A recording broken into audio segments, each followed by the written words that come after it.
Bonjour et bienvenue pour un nouveau tutoriel. Aujourd'hui je vais vous présenter d'une manière assez simple un outil qui est très puissant et qui va vous permettre de pouvoir réaliser des choses assez sympathiques. Donc on va déjà commencer par vous montrer. Je vais commencer par vous montrer l'outil courbe. Alors l'outil courbe, c'est pour ceux qui m'ont suivi sur le tutoriel sur la plume, vous allez voir qu'il y a même beaucoup de similarités entre les deux outils. Sachant qu'ils ne sont pas la même chose. Donc l'outil courbe va nous permettre de faire des fils, de faire des vases si on veut avec. On peut faire des têtes qui s'allongent, toutes sortes de formes basées à peu près sur quelque chose de long. Le principe d'une courbe, c'est pour faire quelque chose qu'on veut de long. Si on veut faire un tuyau par exemple, on peut servir d'une courbe pour faire un tuyau, ça ira très vite. Alors, avant d'aller un petit peu plus loin, je vais vous rappeler quelques petits éléments. Alors je vous rappelle que dans le chapitre sur les vues, je vous avais expliqué que les déplacements de points sont faits en fonction de votre vue. En fait, les points se déplacent sur un plan qui est perpendiculaire à votre vue. Par exemple, moi je regarde mes mains. Faites pareil, regardez vos mains.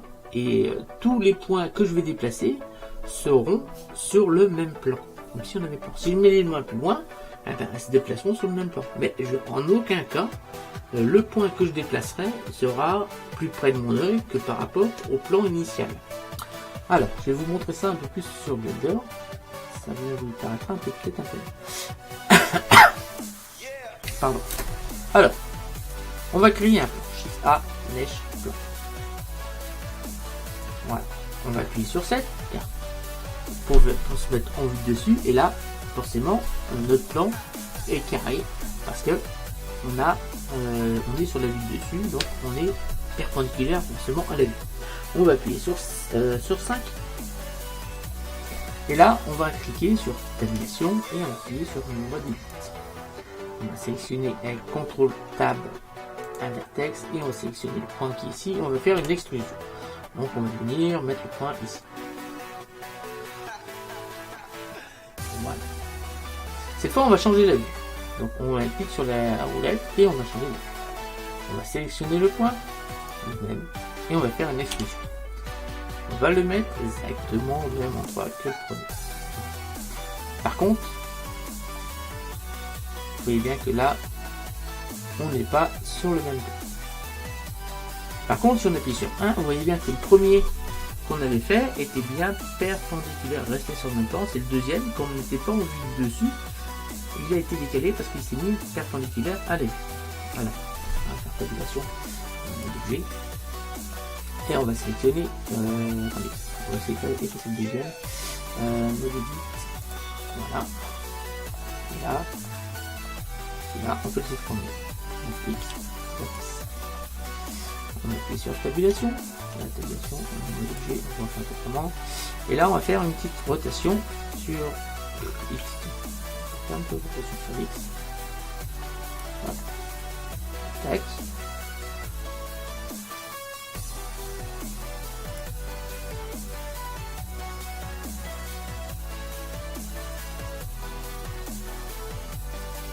Et là, vous voyez que moi l'objectif là c'est d'avoir un carré. Là je suis à peu près sur un carré, je suis sur tabulation, mode edit, on va sélectionner un point, on fait une extrusion, là. On va essayer de mettre les là. À mon avis ils sont pas tout à fait dessus parce qu'on n'est pas tout à fait un carré, mais ils sont quand même très proches. Voilà. Je sais pas si j'ai été assez clair, en fait c'est pour ça que quand vous allez travailler sur les courbes de Bézier, que je vais vous montrer après, restez tout le temps sur la vue de haut, travaillez votre courbe de Bézier sur la vue de haut. Une fois que vous avez fini de travailler sur votre courbe de Bézier, que vous voulez la modifier, après vous pouvez le faire. Mais au début, pour la construire, conseil, travaillez toujours sur la vue de haut. Sinon vous allez avoir des points qui vont être en haut et en bas, ou en bas, et pour la construction ça va pas être forcément évident. Après vous verrez que vous pouvez la modifier comme vous voulez pour l'emmener où vous voulez. Mais au départ, Si vous n'avez pas trop l'habitude, je vous conseille fortement de rester sur la vue de haut. C'est des petites parenthèses. On va appuyer sur A pour tout sélectionner. Ah oui, une chose que je vais vous montrer. Vous voyez qu'ici on est dans l'objet cube. Enfin, on est dans l'objet plan. Ici on est en mode Edit. Je sélectionne tous les points du mode Edit. J'ai appuyé sur X et j'ai cliqué sur Vertice.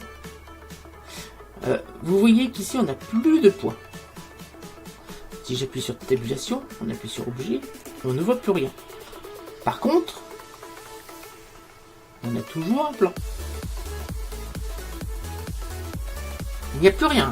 Il n'y a plus d'arête, plus de sommet, plus de face. Il n'y a absolument plus rien. On a toujours un plan sur lequel on peut toujours appliquer une texture. Donc on va le supprimer. Donc là, il faut faire attention. Des fois, si vous effacez tous les points, c'est pas pour ça que l'objet n'existe plus. Donc X pour supprimer. Et là, cette fois, je supprime le plan. Alors, si vous voulez supprimer l'objet, c'est bien dans le mode objet et pas dans le mode edit qu'il faut le faire. Donc là, on va commencer à aller chercher les courbes. Donc là, on va sélectionner ici incrémenter. On aura besoin tout à l'heure. Et on va sélectionner le magnétisme. Tac. Et on va chercher une courbe. Donc Shift A, courbe. Et une courbe de Bézier. Voilà. Alors, une courbe de Bézier se présente comme ceci. Alors, comment faire pour la modifier? Alors, on appuie sur tabulation et en cliquant sur tabulation, vous voyez bien qu'on a beaucoup moins d'options que pour une mèche. Je vous rappelle que là, on a un mode objet et mode edit, c'est tout. Je vais vous montrer une mèche normale. Je sais pas, mèche certes, tiens. On peut la déplacer ici. On appuie sur S pour le redimensionner. Et là, si je fais tabulation, vous voyez qu'on n'a pas que mode objet et mode edit. On a ici peinture de poids, mode sculpture, peinture des vertices et peinture de texture. Alors, tous ces outils, je vous expliquerai comment ils fonctionnent et à quoi ils servent dans d'autres chapitres. Donc, vous voyez qu'ici, pour une mèche normale, on a beaucoup plus d'options. On revient sur mode objet et on va déplacer ça, on va changer et on va le déplacer. On sélectionne notre courbe et on appuie sur tabulation et sur mode edit. Alors, vous voyez que contrairement à un objet, ce n'est pas constitué de points et d'arêtes, mais de points. Ici, la courbe est constituée seulement de 2 points sur lesquels il y a des tangentes. C'est là qu'on va retrouver l'idée de l'utilisation qu'on avait fait sur l'outil plume de Photoshop. Donc on peut prendre les points, on appuie sur G, d'où l'intérêt de rester sur la vue de haut, comme ça je peux changer et ma courbe change comme on veut. On peut sélectionner ici le point de contact et on va baisser ça et là on va pouvoir le mettre où on veut. Et moi je vais essayer de faire un truc plat ici et là on va monter, on va mettre ici tête. Voilà, on va faire une petite extrusion si on veut l'agrandir. Une extrusion ici. On peut rectifier là, on peut refaire une extrusion ici. Mais vous voyez que là ça ne marche plus. Parce que forcément, là Blender il dit il y a un problème. On n'a pas. Ta courbe s'en va déjà par là, on ne va pas pouvoir l'envoyer à 2 endroits différents. Donc ça on peut revenir en arrière, CTRL Z. Voilà. Alors, on peut faire une extrusion, on peut prendre la poignée là, et on va le mettre, faire monter vers le haut comme ça. Quelque chose comme ça. Voilà. Alors, on va sélectionner avec A tout, et on va décaler vers le bas, pour voir un peu mieux ce qui se passe. Alors, on appuie sur tabulation et sur mode objet pour retrouver notre courbe. Alors, quand on crée une courbe de Bézier, on a un nouveau bouton qui est apparu ici, c'est l'outil courbe. On va cliquer dessus, et on a plusieurs options. Soit on a le décalage. Donc le décalage, je ne peux pas vous montrer pour l'instant, il faut faire une extrusion avant. Donc on va cliquer sur l'extrusion et là vous allez voir que on peut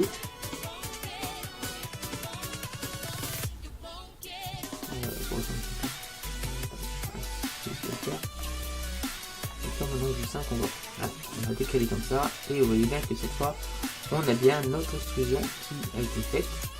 On peut également faire un biseau. Vous voyez bien qu'on peut faire un biseau sans problème. Donc si vous voyez bien le biseau, il se fait en haut et en bas. Et si on augmente un peu, on va aller jusqu'à aller faire une pointe. Voilà, n'inquiétez pas. c'est normal, c'est l'objectif. Ensuite, le décalage. Donc on va faire comme ça pour mieux voir. Si on décale, vous voyez bien qu'en fait on décale par rapport à la courbe. Donc on va tourner à 0 parce que c'est pas comme ça qu'on va travailler sur une courbe. Donc 0, on peut s'en servir, mais vous allez voir que c'est pas comme ça. Donc si vous voulez augmenter la résolution, on peut augmenter la résolution, mais vous allez voir que c'est pas non plus comme ça que ça fonctionne. Alors, hop, on va appuyer sur 7 en vidéo ortho et on va sélectionner, on va faire un autre cercle. Shift A, mèche, courbe cette fois. Donc on va lui donner le même diamètre que l'autre qu'on a déjà fait. Voilà. Et on appuie sur G et vous voyez bien qu'on a deux cercles. Ici.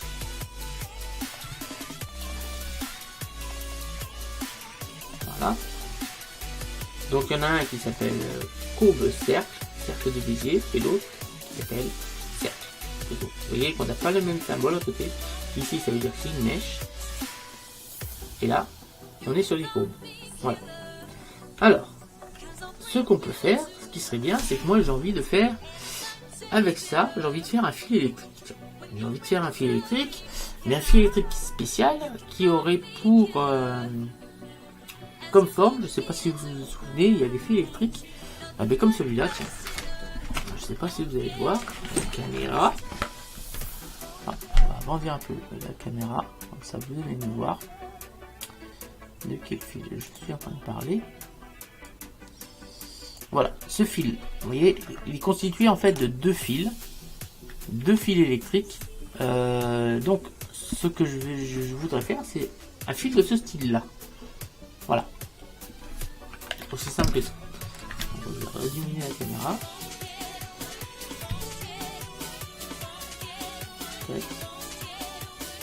Voilà. Donc voilà, c'est un fil de ce style-là que j'aimerais faire. Donc on a déjà une courbe de Bézier. On va en faire une autre, on fait un Shift D.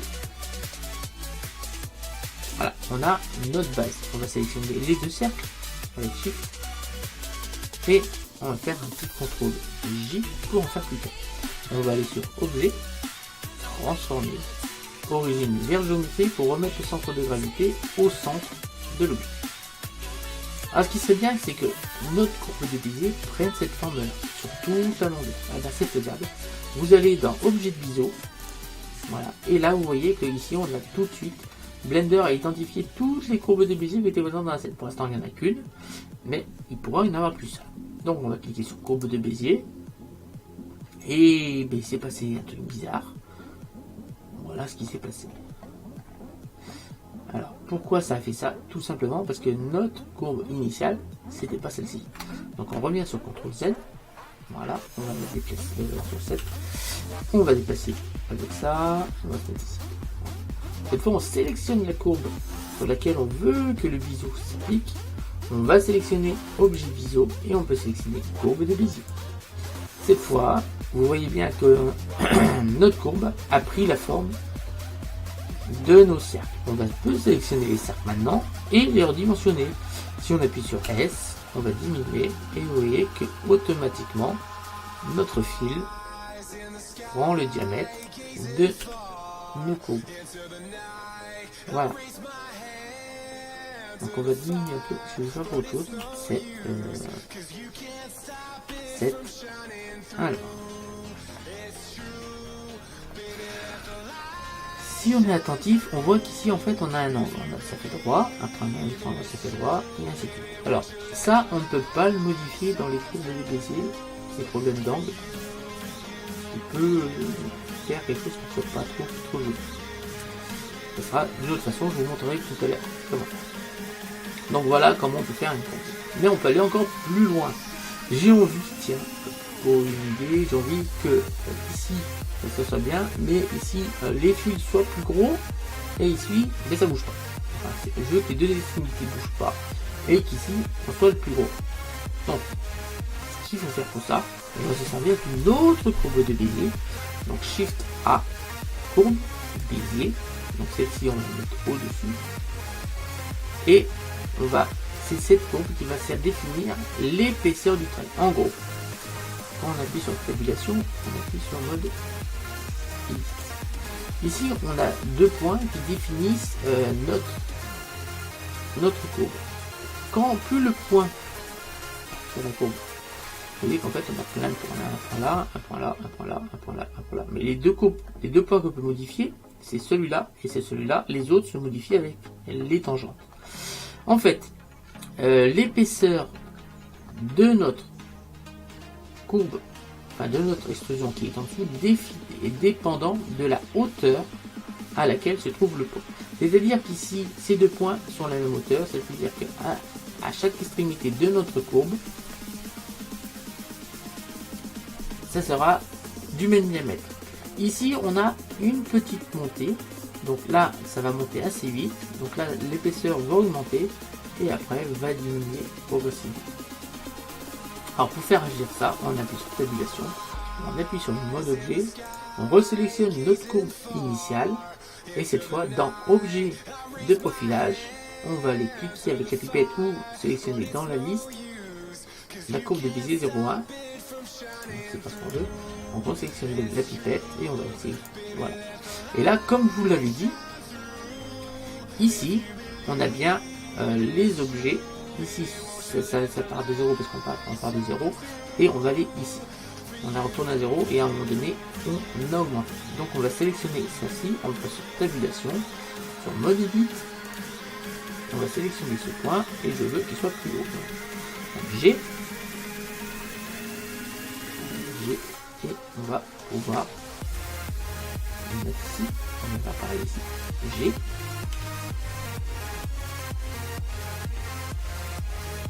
Voilà. Là, les deux sur la même hauteur, et cette fois, je veux que ce soit plus haut. Donc, on va cliquer sur la poignée là, et on va cliquer ici, et vous allez voir que, comme je vous l'avais montré, comme je l'avais proposé au départ, on va bien voir, en fonction de notre courbe, le diamètre qui augmente sur notre courbe. Donc, on va retourner en arrière, tabulation, mode edit, mode objet, et on va supprimer cette courbe. Aussitôt, on récupère ce qu'on avait dit. Alors ce qui serait bien, c'est de faire pareil mais avec du texte. On a dit ça serait pas mal. Ou même mieux avec cet objet. Et je vous rappelle que ça, c'est une mèche, c'est pas une courbe. Mais le problème, c'est qu'ici, quand on sélectionne la courbe, ceci s'appelle le cercle. Et là, quand on va dans les courbes, eh ben, on ne trouve pas d'objet de biseau. Le problème, il est là. C'est que lui, il ne reconnaît que les courbes de Bézier. Donc ce qui serait bien, c'est de transformer ceci en courbe de Bézier. Donc avant de le transformer, on va le modifier comme on veut. Donc on appuie sur tabulation, sur mode edit, on va sélectionner un point, on va le déplacer comme on veut, on sélectionne un autre avec G et on va pouvoir le déplacer comme on veut, et G, voilà. Donc ce qui serait bien, c'est que j'aimerais que ça, ce soit le nouveau profilage, enfin le nouveau biseau de notre courbe de Bézier. Donc pour faire ceci, on appuie sur tabulation, on appuie sur mode objet, et là dans objet, on a une petite ligne tout en haut qui s'appelle convertir en. Donc on a une mèche, donc on veut la convertir en courbe. Voilà. On veut la convertir en courbe à partir d'une mèche ou d'un texte. Donc on fait clic dessus, et là ça s'est transformé automatiquement en courbe. Vous voyez qu'ici on n'a plus de triangle comme tout à l'heure, mais on a bien une courbe. Cette fois, dans la sélection de notre biseau, on va bien retrouver notre cercle. Et là, cette fois, on a bien le biseau de la forme que l'on a créé ici. Et bien, je vous rappelle que la forme, c'est celle-ci, mais c'est bizarre. Et là, déjà, on a exactement récupéré la même forme. Donc si on sélectionne ça, on diminue S, comme tout à l'heure. On peut diminuer sans problème, augmenter sans problème. Tout fonctionne comme si c'était la courbe de Bézier au départ. Donc au départ c'était un cercle normal. Voilà. Maintenant, on va, si c'est bien, c'est de faire pareil avec du texte. Donc on appuie sur 7, on va aller chercher un texte, donc Shift A, texte. Voilà, le texte est là. On va le déplacer un petit peu. Voilà, comme ça on va voir ce qu'on se fait. Alors un texte, comment fonctionnent les textes? Donc comme pareil, hein, comme pour les courbes, on a un bouton qui vient d'apparaître ici, c'est le F, vous cliquez dessus s'il n'est pas fait. Et là on va déjà centrer le paragraphe, ça veut dire que Ici, mais comme sur Word, quand on est centré, ça s'élargit par rapport au point initial de création d'objet. Donc c'est un outil texte. Donc on va écrire. Donc pour écrire, on appuie sur tabulation, on passe sur mode edit, et en fait, le fait de faire ça, on peut écrire ce qu'on veut. Donc on va écrire tout simplement, hop, et on va taper tuto.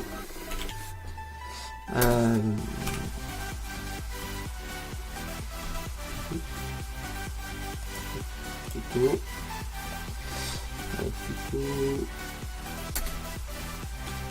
Blender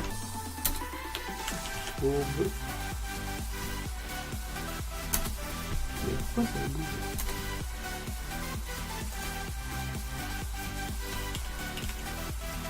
Mais ah, j'ai juste tapé toute la relation. Hop. Ah, pourquoi il bouge ça?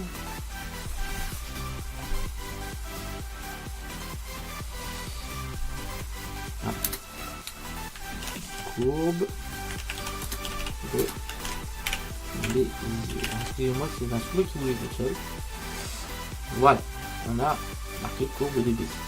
On appuie sur tabulation, on passe sur l'objet. Donc là, on a bien sûr la définition de la taille. Diminuer la taille sans problème. Ah. Et ce qui serait bien, c'est que notre courbe prenne la forme de notre texte. On dit que ça serait pas mal. Donc, on va resélectionner notre courbe et on va sélectionner notre... Le problème, c'est qu'on n'a pas notre reste de texte. Dommage. Et ben, on va faire comme tout à l'heure. On va sélectionner la courbe. On va dans objet, enfin le texte, on va dans objet, convertir en courbe à partir de mèche ou de texte. Donc, pas de problème. On peut bien convertir à partir d'un texte. Donc, cliquez là. Et cette fois, si on resélectionne la courbe, on va dans les objets de bison et cette fois on a bien le texte qui vient d'apparaître. Notre texte il est bien là. On va le diminuer un peu. Donc on va resélectionner le texte. Voilà. Et on va le déplacer. On va G. Voilà. Et on va le redimensionner S. Voilà. Et vous voyez bien qu'ici on a bien notre objet qui était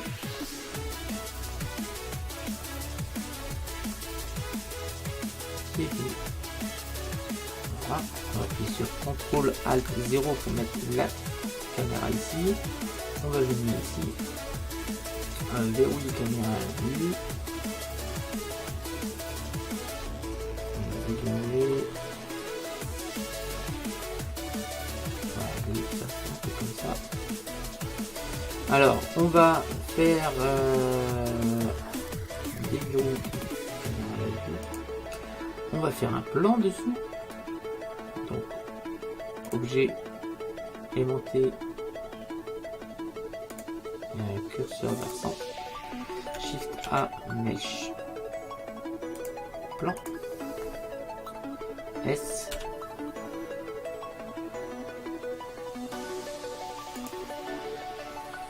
S, voilà. Donc ça c'est fini. Ici on va lui mettre une petite texture sur le plan en nickel avec un peu de bruit. Voilà, quelque chose comme ça. On va sélectionner notre texte. On va cliquer là. On va lui mettre une émission pour l'instant. On va laisser en blanc. On va aller sur le Word. On va cliquer sur texture. On va enlever. On va cliquer sur Mac. On va enlever. Et on va faire un petit Shift Z pour voir ce qui se passe. Donc on a notre texte qui est la source lumineuse. Voilà, on a notre texte qui est la source lumineuse. Par contre, on ne voit pas ce qui est écrit. Donc on va aller ici. On va aller dans l'éditeur de mots. Et là on a un peu émission. On va atténuer un peu cette émission avec un Shift A. Mesh Shader de mélange. On va venir mettre ici. Et c'est un peu atténué. On va faire un Shift A, shader,